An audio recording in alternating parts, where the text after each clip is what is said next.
Charles Dickens, would-be actor. One of Dickens' own favourite readings was from the scene in Oliver Twist, where Bill Sykes murders Nancy. Without one pause or moment's consideration, without once turning his head to the right or the left, but looking straight before him with savage resolution, the robber held on his headlong course, nor uttered a word, nor relaxed a muscle until he reached his own door. He opened it softly with a key, strode lightly up the stairs, and entering his own room, double-locked the door, and lifting a heavy table against it, drew back the curtain of the bed. The girl was lying half-dressed upon it.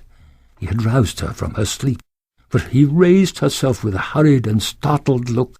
"Get up," said the man. "It's you, Bill," said the girl, with an expression of pleasure at his return. "Yes, it is.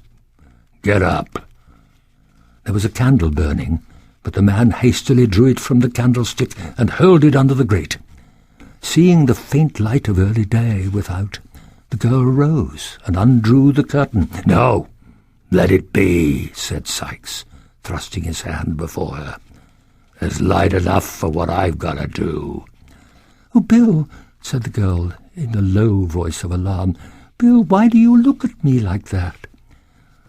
The robber sat regarding her for a few seconds, with dilated nostrils and heaving breast, and then, grasping her by the head and throat, dragged her into the middle of the room, and, looking once toward the door, placed his heavy hand upon her mouth.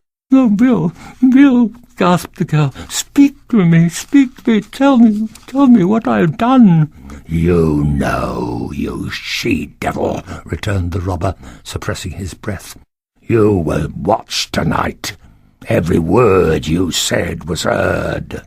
"Well, then spare my life, for the love of heaven, as I spared yours," rejoined the girl, clinging to him.